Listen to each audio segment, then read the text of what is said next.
ప్రేక్షకులకు నమస్కారం. తెలుగు వెలుగు కార్యక్రమానికి స్వాగతం.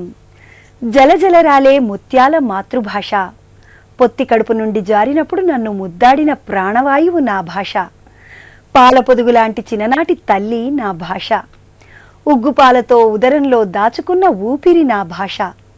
అలాంటి నా తెలుగు భాషను పరాయి ప్రభావాలకు లొంగనివ్వను, మాధుర్యపు రుచిని మసకబారనివ్వను, తేనెలాంటి తెలుగును వదలను అంటూ తెలుగు భాషపై తనకున్న అభిమానాన్ని అద్భుతంగా చాటారు కవి. అలాంటి విభిన్నమైన తెలుగు నుడికారాల్ని మీ ముందుకు తెస్తోంది నేటి తెలుగు వెలుగు.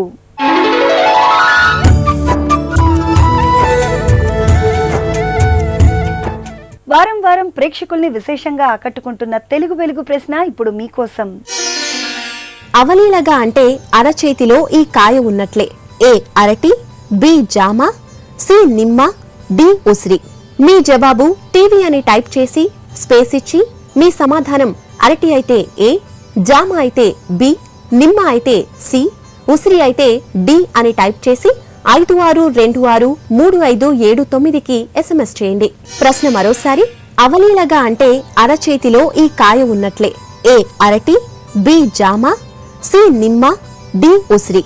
మీ జవాబు టీవీ అని టైప్ చేసి స్పేస్ ఇచ్చి మీ సమాధానం అరటి అయితే ఏ, జామ అయితే బి, నిమ్మ అయితే సి, ఉసిరి అయితే డి అని టైప్ చేసి 56263579కి SMS చేయండి. భాషా నుడికారానికి, శబ్ద సౌందర్యానికి, సంగీత శ్రావ్యతకు నిలువుటద్దాలు చలనచిత్రాల పాటలు.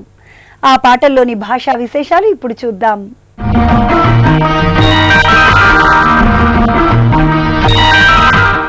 తెలుగు సాహిత్యంలో లలితమైన పదాలతో భావ కవిత్వాన్ని సృష్టించిన కవి దేవులపల్లి కృష్ణశాస్త్రి. ఆ పదాల ఒరవడి, విశిష్టత ఆయన పాటల్లో కూడా స్పష్టంగా కనిపిస్తుంది. అలాంటి ఓ ఆణిముత్యమే సుఖదుఖాలు చిత్రంలోని మేడంటే మేడ కాదు, గూడంటే గూడు కాదు పాట.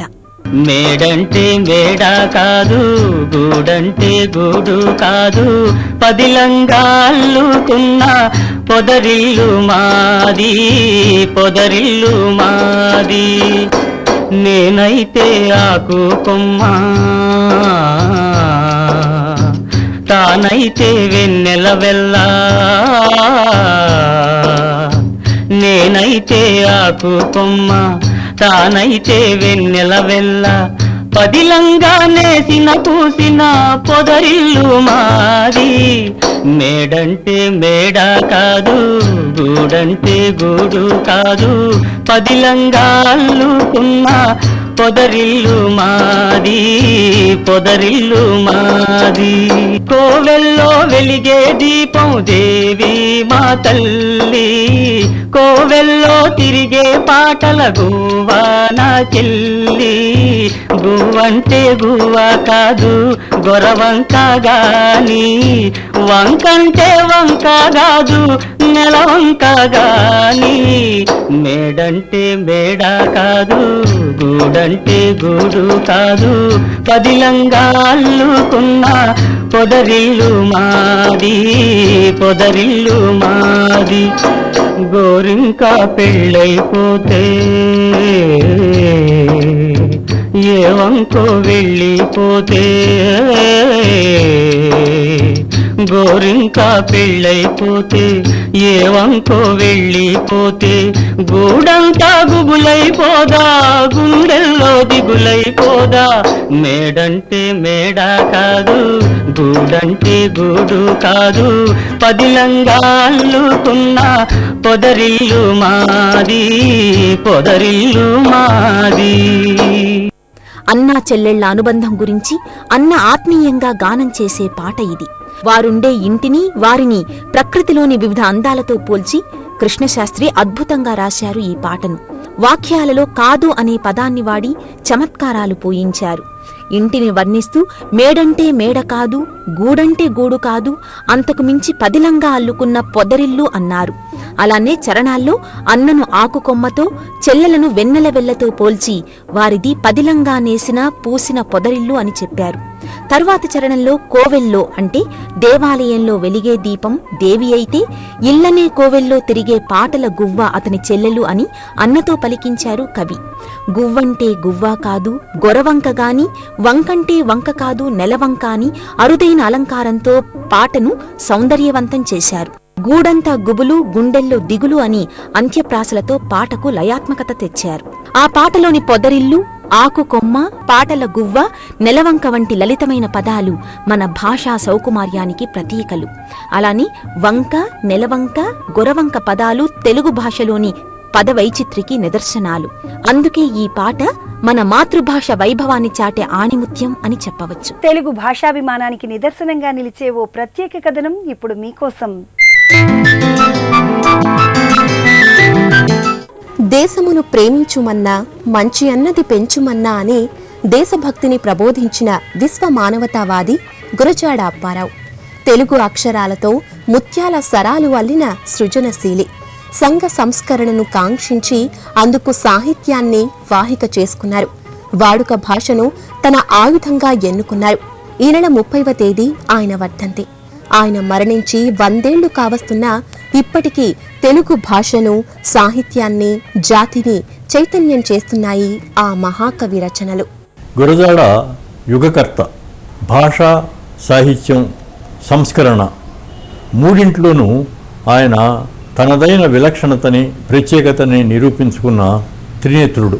భాష పరంగా ప్రజల భాష అధ్యయనంలో, బోధనలో, పాలనలో రావాలని ఆయన చాలా కృషి చేయటం కాదు, తపన పడ్డాడు. మద్రాస్ విశ్వవిద్యాలయంతో చాలా పెద్ద పోరాటమే సాగించాడు ఆయన. ఇక బోధన విషయంకి వస్తే మన పాఠ్య ప్రణాళికలో పూర్తిగా మారి వాడుక భాషను ప్రవేశపెట్టాలని చెప్పి ఆయన గిడుగు రామ్మూర్తి పంతులు గారితో చాలా ప్రయత్నం, కృషి చేశారు. ఇక పాలన విషయంకి వస్తే మన ప్రభుత్వ పత్రాలన్నీ కూడా తెలుగులో, అందులోనూ ప్రజల భాషలో రావాలని చాలా ఆరాటపడ్డారు. ఆయన జీవితాన్ని దానికి అంకితం చేశారు అని చెప్తే కూడా ఏమి అతిశయోక్తి లేదు. తెలుగు సాహిత్యంలో నూతన యుగావిర్భావానికి వేగుచుక్క అయిన గురజాడ 1862 సెప్టెంబర్ 21న విశాఖ జిల్లా రాయవరంలో జన్మించారు. చీపురుపల్లె, విజయనగరాల్లో విద్యాభ్యాసం అభ్యసించారు. ఉపాధ్యాయునిగా, అధ్యాపకునిగానే కాకుండా ఆనంద గజపతిరాజు సంస్థానంలో పలు ఉద్యోగాలు చేశారు. 1897 తెలుగులో గురజాడ మొదటగా కన్యాశుల్కం నాటకాన్ని వెలువరించారు. అద్భుతమైన కథ, సంవిధానం, వైవిధ్యమైన పాత్రలు, వాడుక భాషలో పాత్రోచిత సంభాషణలు అన్నింటినీ మించి ముక్కుపచ్చలారని బాలికను సైతం కన్యాశుల్కానికి అమ్ముకునే ఇతివృత్తం. 1910లో గురజాడ రాసిన దేశభక్తి గీతం దేశభక్తికి, జాతీయ స్ఫూర్తికి, సమాజ చైతన్యానికి పట్టుకొమ్మ, విశ్వమానవ ప్రేమకు నిలువుటద్దం. ఇక కన్యక, పూర్ణమ్మ గేయాలు కరుణ రసాత్మకమై అద్భుతమైన శిల్పంతో హృదయాలను తాకుతాయి. కథల విషయానికొస్తే దిద్దుబాటు కథలో వేశ్యాలోలునైన భర్తను సంస్కరిస్తుంది భార్య. మనుషుల్లారా మీ పేరేంటి? పెద్ద మసీదు కథల్లో మూఢాచారాలను, మతపరమైన విద్వేషాలను, ఆధిపత్యాలను చిత్రించారు. చిన్నారుల కోసం చిన్న చిన్న పదాలతో వినోద గేయాలు రాశారు. చిలకల్లారా చిలకల్లారా కలువలతోనూ ఏమని పలికారు, కలువల్లారా కలువల్లారా రాజు వచ్చెను కన్నులు విప్పండి. అంటే సూర్యుడు వచ్చాడనమాట. కలువల్లారా కలువల్లారా రాజు కృంగెను కన్నులు మూయండి. ఇవి గురజాడ వారు రాసినటువంటి పిల్లల గేయాలు, మిడుగురులు అనమాట అండి. అంటే ఆయన కేవలం ఆధునిక కథ, ఆధునిక గేయం, ఆధునిక కవిత్వం, ఆధునిక నాటకాలకే కాకుండా ఆధునిక బాల సాహిత్యానికి కూడా ఆద్యులు. అంటే ఖచ్చితంగా చెప్పాలంటే భాష, పిల్లలకి ఎటువంటి భాషను అందించాలి, పెద్ద అయిన కొద్దీ మరి కేవలం గ్రాంధికంలో వెళ్తే అది ఎంతమందికి అర్థమవుతుంది? అందరికీ అర్థం అవ్వాలంటే మాట్లాడే భాషలో మనం రాయడం మంచిది. భాషని మార్చాలి అంటే రచనల ద్వారానే మార్చవచ్చు అన్నది గురజాడ వారి దృఢమైన అభిప్రాయం. నీలగిరి పాటల్లో ఆ కొండల సౌందర్యాన్ని మాత్రా ఛందస్సులో అందించారు. అందుకే గురజాడ అప్పారావు తెలుగులో ప్రతి సాహిత్య ప్రక్రియని ఆధునీకరించి సమకాలీనం చేసి ఒక నిశ్చితమైన స్వరూపాన్ని ఆవిష్కరింపచేసిన సాహితీమూర్తి. తేట తెలుగు వాడుక భాషకు సానబట్టి వజ్రాసనం వేసి సామాన్యుణ్ణి పీఠం ఎక్కించిన ఘనుడు గురజాడ. వ్యవహారిక భాషకై ఉద్యమం జరిపిన గిడుగు రామ్మూర్తి పంతులు వీరికి బాల్య స్నేహితులు. ఆయనతో కలిసి భాషోద్యమానికి పాటుపడ్డారు గురజాడ. విద్యాబోధన కూడా వ్యవహారిక భాషలో జరగాలని కోరుతూ మినిట్ ఆఫ్ డిసెంట్ పత్రాన్ని రాశారు. బోధనా భాషను కూడా మాట్లాడే భాషలోకి మార్చాలని చాలా తీవ్రమైన ప్రయత్నం చేస్తే గ్రాంధికవాదులు అక్కడ కూడా ఆయనకి గట్టి అడ్డంకి పెట్టారు. పెట్టినప్పుడు ఈయన ఏం చేశారంటే చాలా తెలివిగా సబ్ కమిటీకి ఒక నివేదికను సమర్పించారు. దాంట్లోనండి ఇప్పటి ఇంటర్నేషనల్ లింగ్విస్ట్స్ కూడా చెప్పలేని గొప్ప గొప్ప విషయాల్ని ఆ మినిట్ ఆఫ్ డిసెంట్ అసమ్మతి పత్రంలో రాయటానికి ఆరోగ్యం లేదు. 1914 15లో ఆయన చనిపోయారు. రాసి టేబుల్కి అవతల ఎదురుకుండా ఉన్న వ్యక్తికి అందించే ఓపిక లేదు. అప్పుడు నిజంగా వాళ్ళిద్దరు కృష్ణార్జునులాగా లేకపోతే భాషా సాహిత్యాల్లాగా మన తెలుగుకి నిలబడ్డ వాళ్ళు. ఈయన సాహిత్యం అయితే భాష గిడుగు. ఈయన ఇట్లా రాసి ఇట్లా కిందకు వదిలిపెడితే కాళ్ళ దగ్గర కూర్చుని అవన్నీ తీసి సాఫ్ ప్రతి రాసి సకాలంలో అంత అనారోగ్యంతో కూడా ఆయన సకాలంలో సబ్ కమిటీకి నివేదికను సమర్పించారండి. ఆ ఫలితమే ఇప్పటికి మనకి మనం మాట్లాడే భాషలో విద్యాబోధన అది మొదటి బీజం. జనం భాషే బోధనా మాధ్యమంలో ఉండాలని పోరాడారు. రచనలో రాసే మాటలు పలికే పద్ధతిలో ఉండాలన్నదే వారి నిర్ణయం. అందుకే ఆయన రచనల్లో సమకాలీనత ఎంత కొత్తదో భాష అంతకన్నా గొప్పది. చచ్చి బ్రతికియు జనులకెవ్వడు మేలుగూర్చిన వాడేధన్యుడు అంటారు గురజాడ. గురజాడ నిజంగా ఒక యుగకర్త. 1915లో ఆయన పోయిన తర్వాతే బతకడం మొదలెట్టాడని కృష్ణశాస్త్రి గారు అన్నట్టుగా ఆయన దేశమును ప్రేమించమన్నా ఒక్కటి చాలు ఆయనను గొప్ప కవిగా నిలబెట్టడానికి. శ్రీశ్రీ అంటాడు, భగవద్గీత ఎంత గొప్పదో దేశభక్తి గీతం అంత గొప్పదని. నిజంగానే అది ప్రపంచ దేశాలన్నిటికీ వర్తించేటువంటి గీతం అది. ముఖ్యంగా ఇవాళ మన భారతదేశంలో ఇవాల్టి వ్యవస్థలో ఇవాల్టి పరిణామాలు చూస్తున్నప్పుడు మతములన్నీయు మాసిపోవును జ్ఞానమొక్కటి నిలిచి వెలుగును అని గురజాడ అప్పారావు గారు ఏదైతే అభిలషించారో ఆ అభిలాషకు అనుగుణంగా వ్యవస్థ ఎప్పటికీ మారుతుందో కదా అని మనకు అనిపిస్తుంది. దేశమనియడి దొడ్డ వృక్షం ప్రేమలను పూలెత్తవలెనోయ్, నరుల చెమటను తడిసి మూలం ధనం పంటలు పండవలెనోయ్ అని శ్రమశక్తికి ఆనాడే పతాకనెత్తాడు ఆయన. పెరిగి విరిగితి విరిగి పెరిగితి కష్టసుఖముల సారమెరిగితి అని జీవన తాత్వికతను తెలియచేశారు. తోకచుక్కను ఆత్మబంధువు చేసి మూఢ విశ్వాసాలపై తిరుగుబాటు చేశారు. అన్నదమ్ముల వలెను జాతులు మతములన్నీ మెలుగవలెనోయ్ అని సమసమాజాన్ని కాంక్షించారు. గురజాడ భాషను అభివ్యక్తిని విస్తృతం చేయటం ద్వారా సమాజ శక్తిని దృష్టిని విశాలపరిచారు. కొత్త పాతల మేలు కలయిక కావాలని ఆకాంక్షించారు. మంచి చెడ్డలు మనుజులందున రెండే కులములు అంటూ కుల వ్యవస్థను తిరస్కరించారు. ఆధునిక స్త్రీ కొత్త చరిత్రను పునర్లిఖిస్తుందని ఆనాడే చెప్పారు. మగడు వేల్పన పాత మాటది ప్రాణమిత్రుడ నీకు అని భార్యచే చెప్పించారు. అందుకే ఆయన ఓ సామాజిక తత్వవేత్త, దార్శనికులు. గురజాడ శతవర్ధంతి సందర్భంగా ఆయన సాహిత్యాన్ని వ్యక్తిత్వాన్ని పునర్మూల్యాంకనం చేసుకునే సందర్భం ఇది. వారి రచనల్లోని సజీవ వాస్తవికతను నేటి సామాజిక పరిస్థితుల దృష్ట్యా అధ్యయనం చేయాల్సిన సమయం ఇది. ప్రముఖ సాహితీవేత్త డాక్టర్ వేదగిరి రాంబాబు గురజాడ 100వ వర్ధంతి నివాళిగా తప్పక చదవాల్సిన 100 కథానికలను ప్రకటించనున్నారు. అలాగే మరో కవి విమర్శకులు సుధామతో కలిసి శతార్థిక కవుల కవితలతో అక్షర అనే పుస్తకాన్ని వెలువరిస్తున్నారు. ఈ సందర్భంగా ఆయన బతికుంటే కనుక 155 ఏళ్ళు. 155 కవితలు మొత్తం ఉన్నారండి. అన్ని వాదాలు అన్ని ప్రాంతాలు 2 రాష్ట్రాలకు సంబంధించిన 155 మందితో ఒక మన అక్షర అని చెప్పి ఒక కవితా సంకలనం వేస్తున్నాం. అలాగే ఆయన కథానిక కూడా అజ్జులు కదా, అందుకని కథానికకి సంబంధించినటువంటివి ఒక 100 మంది కూడా చనిపోయారండి. ఆ చనిపోయిన వాళ్ళ 100 మంది కథానికల్ని పరిచయం చేయడం, అది కూడా ఈ సందర్భంలో ఆవిష్కరింపజేయటం. అలాగే బాల సాహిత్యానికి కూడా ఈయన ఆద్యులు. అందుకని ఒక బాల సాహిత్యానికి సంబంధించిన గ్రంథం కూడా వస్తే ఈ 3 ఈ సందర్భంలో రావడం అనేది చాలా అవసరం అండి. మాట్లాడుకునే భాషలో రచనలు సాగాలని అలాగే విద్యాబోధన జరగాలని ఎంతో కృషి చేశారండి. అటువంటి ఆ గురజాడ భాషా సాహిత్య సేవల్ని మనం గుర్తు చేసుకోవడానికి ఈ శతవర్ధంతి ఎంతగానో ఉపయోగపడుతుంది. ఆయన మరణించి 100 ఏళ్లైనా మన వాళ్ళు ఉత్త వెదవాయిలోయని ఆయన గిరీశం చేత పలికించిన సంస్కృతి నేటికీ కొనసాగుతూనే ఉంది. అందుకే ఆయన సాహిత్యం జవజీవాలతో బతికే ఉంది, ఉంటుంది. వారి రచనలు కాలానికి వెలుగుజాడలు, తెలుగు భాషకు కాంతినిచ్చే ప్రభాత కిరణాలు. శ్రీశ్రీ అన్నట్టు అడుగుజాడ గురజాడది, అది భావికి బాట. ఆ యుగ కవి శతవర్ధంతి సందర్భంగా తెలుగు వెలుగు అందిస్తున్న అక్షర నివాళి ఇది. అక్షరాలలో హాస్యరసం, పదాలలో పదునైన చమత్కారం నింపుకున్న భాష మన తెలుగు. ఆద్యంతం ఆసక్తికరంగా సాగే భాషా చమక్కులు ఇప్పుడు మీకోసం.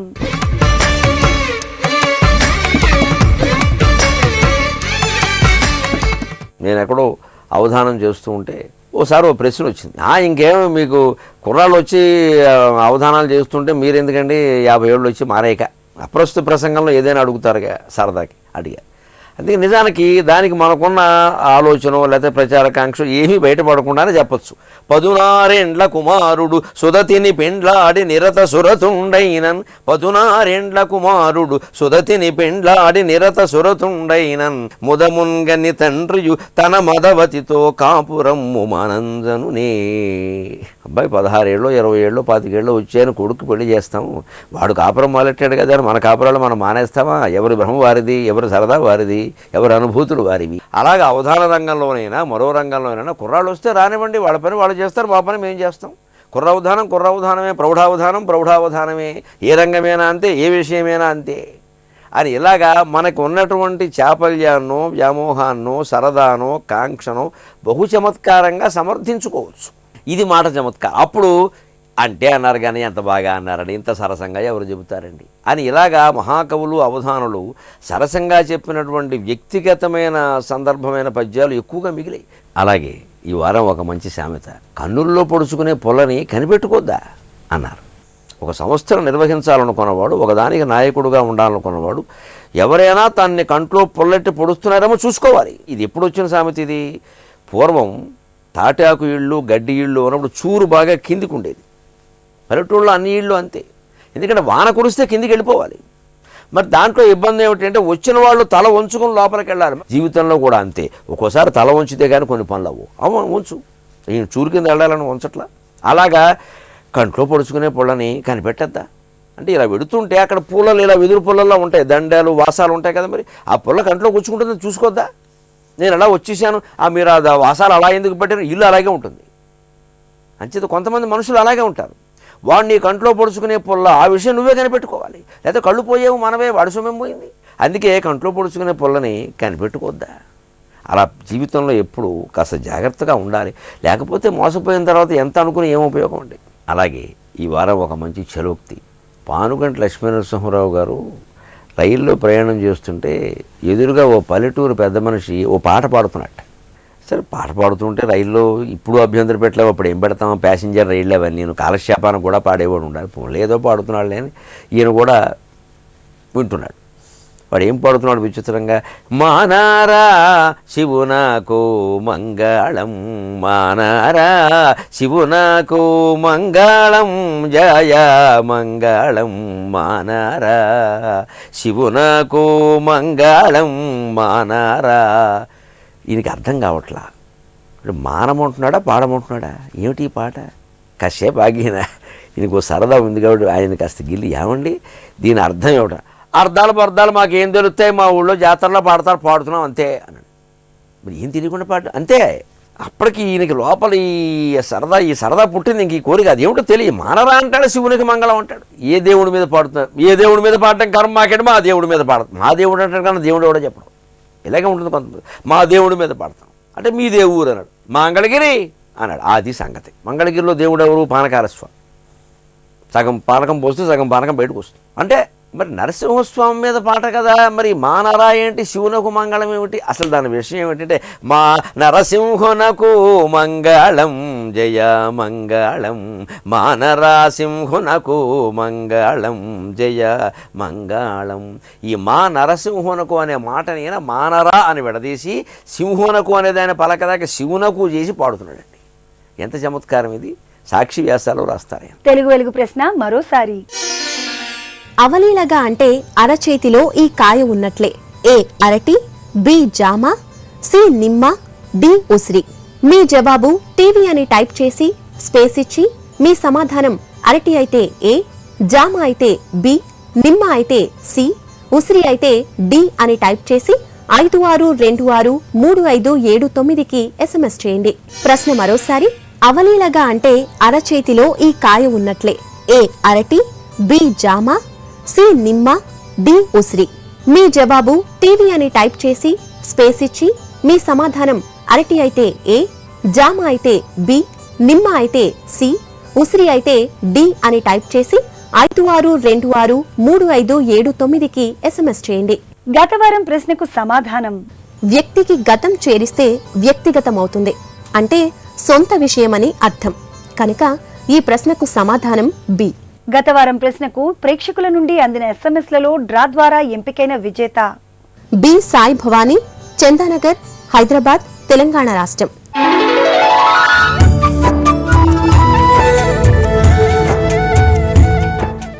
తెలుగు ప్రచారోద్యమంలో భాగంగా విశిష్టమైన ప్రయోగాలు చేస్తున్న వారు ఎందరో ఉన్నారు. అలాంటి వారికి తెలుగు వెలిగే గొప్ప వేదిక. ఆలస్యం ఎందుకు, వెంటనే మీ వివరాలు తెలియజేయండి. మీరు సంప్రదించవలసిన ఫోన్ నెంబర్లు 9339489229, 9339448963. ఫోన్ నెంబర్లు మరోసారి 9339448922, 933944896263. వచ్చే వారం తెలుగు వెలుగులో మళ్ళీ కలుద్దాం. అంతవరకు సెలవు, నమస్కారం. తెలుగు భాషా సొబగుల తెలుగు వెలుగు కార్యక్రమాన్ని ఇప్పుడు యూట్యూబ్ ఆన్లైన్లో www.youtube.com/ETV News లింక్ ద్వారా కూడా వీక్షించండి.